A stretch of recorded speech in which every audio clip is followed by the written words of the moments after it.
లేదు అంటారు. కానీ ఆ రోజు ఎప్పుడూ కూడా అడగని విద్యార్థి సంఘాలు గానీ, విద్యార్థులు గానీ, నాయకులు గానీ, ఈ రోజు మాత్రం ఎందుకు ప్రభుత్వాన్ని ప్రశ్నిస్తున్నారు అని. అప్పటి ప్రభుత్వాన్ని ప్రశ్నించలేదు గదా! ఇప్పుడు ప్రభుత్వాన్ని ఎందుకు అడుగుతున్నారు అంటే, ఒక్కొక్కటి చేసుకుంటూ వస్తున్నాము, అన్ని సమస్యలు తీర్చుకుంటూ వస్తున్నాము.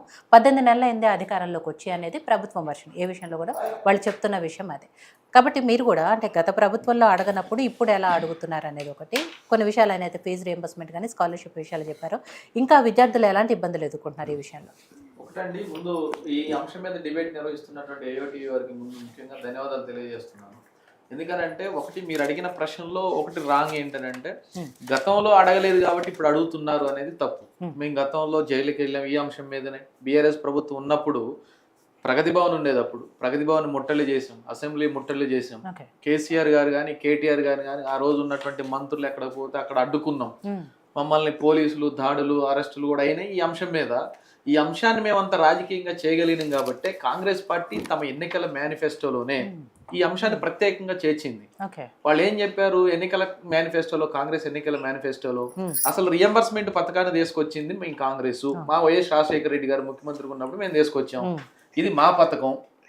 కాబట్టి మేము ఏం చెప్తున్నామనంటే ఈ మా పథకం కాబట్టి మేము చాలా సామాజికంగా విద్యార్థులు పేద విద్యార్థుల కోసం ఆలోచించి తీసుకొచ్చిన పథకం కాబట్టి కాంగ్రెస్కి అధికారం ఇస్తే మేము ఈ పథకాన్ని మరింత అభివృద్ధి చేసి ఫీజు రియంబర్స్మెంట్ అనేది బకాయి అనే పదం వినపడుకోకుండా ఇస్తామని చెప్పేసి ఎన్నికల మేనిఫెస్టోలో ఎన్నికల సభల్లో ఈ రాష్ట్ర ముఖ్యమంత్రి గారు చెప్పారు.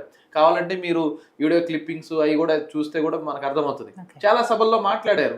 రాహుల్ గాంధీ గారు విద్యార్థులతో కూర్చున్నప్పుడు మాట్లాడినప్పుడు తెలంగాణ రాష్ట్రానికి వచ్చినప్పుడు రాహుల్ గాంధీ గారు కూడా స్వయంగా చెప్పారు. ఎందుకు అంటున్నామంటే తెలంగాణ రాష్ట్రంలో 13 లక్షల మంది ఎస్సీ ఎస్టీ బీసీ మైనారిటీ ఈబీసీడబ్ల్యూ సంబంధించినటువంటి స్కాలర్షిప్ ఫీజు రియంబర్స్మెంట్ పొందే విద్యార్థుల భవిష్యత్తు గురించి మేము మాట్లాడుతున్నాం. 13 లక్షల మంది విద్యార్థుల భవిష్యత్తు ఈరోజు ఈ రాష్ట్ర ప్రభుత్వానికి పట్టదని మేము అడుగుతున్నాం. ఎందుకు మేము అడుగుతున్నాం? ఈ రాష్ట్రానికి విద్యాశాఖ మంత్రి రాష్ట్ర ముఖ్యమంత్రి గారు. ఈ రాష్ట్రంలో ఈ రాష్ట్ర చరిత్రలో యూనివర్సిటీలలో ఎప్పుడు కూడా ప్రభుత్వం తరపున నిర్వహించే యూనివర్సిటీ పరీక్షలని బాయ్కాట్ చేసి మేము పరీక్షలు నిర్వహించాం మాకు రియంబర్స్మెంట్ ఇస్తే తప్ప అని ప్రైవేట్ మేనేజ్మెంట్లు కావచ్చు విద్యార్థులు కావచ్చు బాయ్కాట్ చేసిన సందర్భం ఈ రాష్ట్ర చరిత్రలో లేదు. కానీ తొలిసారి కాంగ్రెస్ పార్టీ అధికారంలోకి వచ్చిన తర్వాత పరీక్షలు మొత్తం కూడా మేము నిర్వహించలేమని చెప్పేసి మేనేజ్మెంట్లు చేతులు ఎత్తేసారు చేతులు. ఏ యూనివర్సిటీకి ఆ యూనివర్సిటీ జేఏసీలు ఏర్పడ్డాయి. ప్రైవేటు డిగ్రీ కాలేజీలు నడుపుకునే వాళ్ళు, ప్రైవేటు ఇంజనీరింగ్ కాలేజీ నడుపుకునే వాళ్ళు, ప్రైవేటు ఫార్మసీ కాలేజీ నడుపుకునే వాళ్ళు, వీళ్ళు మొత్తం జేఏసీలు పెట్టుకొని ఈరోజు సీఎం గారు అపాయింట్మెంట్ కోసం అడుగుతుంటే ఇవ్వట్లేదు, లేదా బట్టి గారు అపాయింట్మెంట్ అడుగుతుంటే ఇవ్వట్లేదు. మీరు ఏం చెప్పారండి? ప్రజాస్వామ్యాన్ని మేము రక్షిస్తాం, మొల్ల కంచెం లేపేసాం ఎత్తేసాం అని చెప్పారు కదా. మా 6వ గ్యారంటీ ప్రజాస్వామ్యం అని చెప్పారు కదా. ఈరోజు ఎందుకు మీరు అరెస్ట్ చేస్తున్నారు? ఈరోజు ఎస్ఎఫ్ఐ కలెక్టరేట్ల ముందు మొత్తం జిల్లాల్లో 33 జిల్లాలు పిలుపునిస్తే వికారాబాద్లో కేసులు పెట్టారు, మహబూబ్ నగర్లో కేసులు పెట్టారు, పెద్దపల్లిలో కేసులు పెట్టారు, నిజామాబాద్లో ముందస్తు ఇళ్ల మీద పడి అర్ధరాత్రి అరెస్ట్ చేశారు పోలీసులు. అంటే మేము ఏమడుగుతున్నాం అంటే మీరు విద్యార్థులకు ఇవ్వాల్సినటువంటి 8,158 కోట్లు మీరు ఇవ్వాల్సిన బకాయి మరి పేద విద్యార్థులు చదువుకోవద్దా? వనపర్తిలో లావణ్య అనే ఒక విద్యార్థి కాంగ్రెస్ ప్రభుత్వం అధికారంలోకి వచ్చిన తర్వాత రియంబర్స్మెంట్ రాలేదని చనిపోయింది. ఆ అమ్మాయి చావుకి ఎవరు కారణం? ఈరోజు ప్రైవేట్ ఇంజనీరింగ్ కాలేజీలు డిగ్రీ కాలేజీలు క్రిమినల్ కేసులు పెట్టారు, వాళ్ళ మీద బెదిరిస్తున్నారు, సర్టిఫికెట్లు మొత్తం వాళ్ళ కస్టడీలో పెట్టుకుంటున్నారు. ఇది ప్రభుత్వం స్పందించదా? బాధ్యత లేదా? ఎందుకు మేము ఏమంటున్నాం అంటే మీ ఎన్నికలు గుర్తొచ్చినప్పుడు కరీంనగర్లో గ్రాడ్యుయేట్ ఎన్నికలు అంటే 2,000 కోట్ల రూపాయలకు మీరు నిధులు ఇస్తారు, లేదంటే రైతు భరోసాకి ఈరోజు ఇంకొక మీ పొలిటికల్ రేపు సర్పంచ్ ఎన్నికలు లేదా స్థానిక ఎన్నికలు వస్తున్నాయి కాబట్టి గ్రామాల్లో ఓట్లు పడాలి కాబట్టి రైతు భరోసా లాంటి నిధులు ఇస్తారు, కొన్ని వేల కోట్లు ఇస్తారు.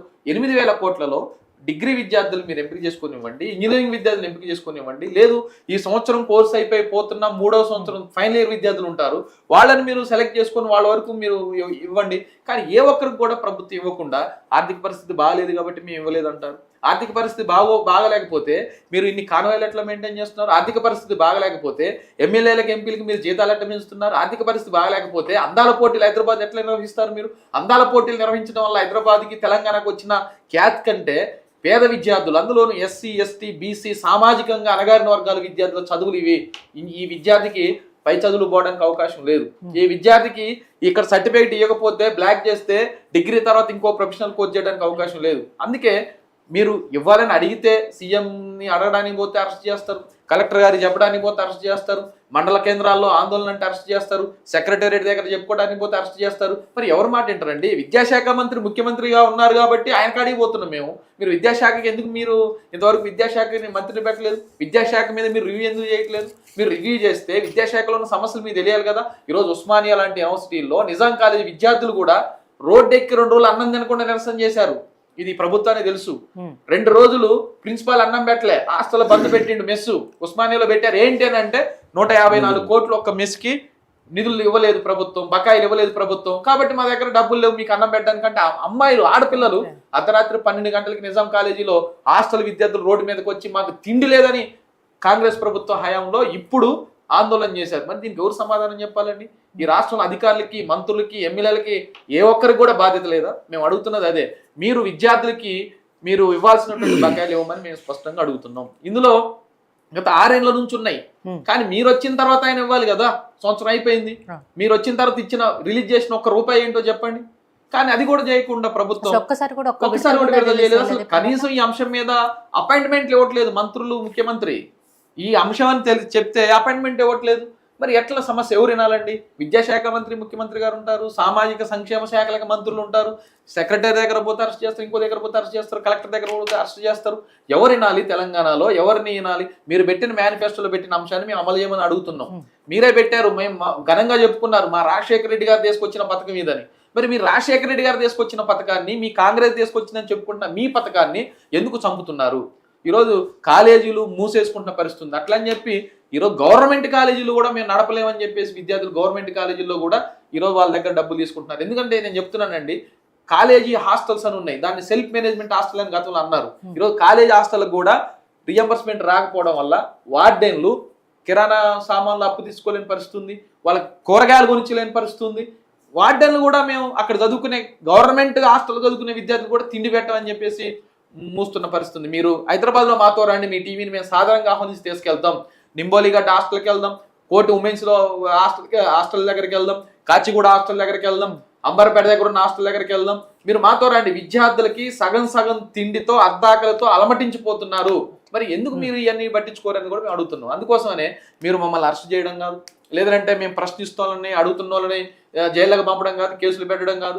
మీరు నిజంగా చిత్తశుద్ధి ఉంటే మీ ప్రభుత్వానికి కానీ మీకు కానీ సంక్షేమ రాజ్యం, ప్రజారాజ్యం, ప్రజాపాలన అని చెప్పుకుంటున్నాం. మీరు ఖచ్చితంగా ప్రజలకు ఇబ్బంది లేకుండా చూడండి. అపాయింట్మెంట్ ఇవ్వండి, ముందు మాట్లాడండి, మీరు ముందు విద్యార్థి సంఘాలతో మాట్లాడండి, విద్యార్థులతో మాట్లాడండి ముందు, లేదు కాలేజీ యాజమాన్యాలతో మాట్లాడండి. వాళ్ళేం వడ్డీలు తెచ్చి మేము నడపలేకపోతున్నాను వాళ్ళు చెప్తున్నారు. అందుకోసమనే ఇది ప్రభుత్వం చేయాలి, ఖచ్చితంగా ఈ సమస్యను పరిష్కారం చేయాలి. ఈ 8,000 కోట్లని ఖచ్చితంగా ప్రభుత్వం విడుదల చేయాల్సిందని చెప్పేసి కూడా మేము డిమాండ్ చేస్తున్నాం. ఇప్పుడు మీరు స్పందించకపోతే రేపు మేము ఐక్య ఉద్యమం కూడా చేస్తాం. అరెస్టులు, జైలు మాకేం కొత్త కాదు. ఖచ్చితంగా మేము అన్ని విద్యార్థులని, విద్యార్థి సంఘాలను కలుపుకొని కూడా రేపు మొత్తం యాక్టివిటీ కూడా మేము ఈ సందర్భం కూడా కార్యాచరణ కూడా తీసుకుంటాం. ఖచ్చితంగా ప్రభుత్వం, ముఖ్యమంత్రి గారు స్పందించాలనేది మా డిమాండ్ ప్రధానమైనది. రామ్మూర్తి గారు, విద్యార్థి సంఘాల నాయకులు అంటే విద్యార్థులకు జరుగుతున్న అన్యాయం పట్ల ఏం మాట్లాడారో చూశారు. సరే, ఇప్పుడు కొత్త కాదు, గత ప్రభుత్వం కూడా అదే చేసింది. ఫీజు రియంబర్స్మెంట్ విషయంలో, స్కాలర్షిప్ల విషయంలో విద్యార్థులకు చేయలేదు కాబట్టి ఆ ప్రభుత్వాన్ని, అప్పటి బీఆర్ఎస్ని కాదని కొత్తగా కాంగ్రెస్ ప్రభుత్వాన్ని తీసుకొచ్చుకున్నాం. కానీ కాంగ్రెస్ ప్రభుత్వంలో కూడా అదే జరుగుతుంది అని చెప్తున్నారు. సరే, ఇవాళ ప్రతిపక్షంగా మీరు వాళ్ళకి మద్దతు ప్రకటిస్తున్నప్పటికీ మీరు ప్రభుత్వంలో ఉన్నప్పుడు కూడా చేయలేదు. అలాంటప్పుడు ఇప్పుడు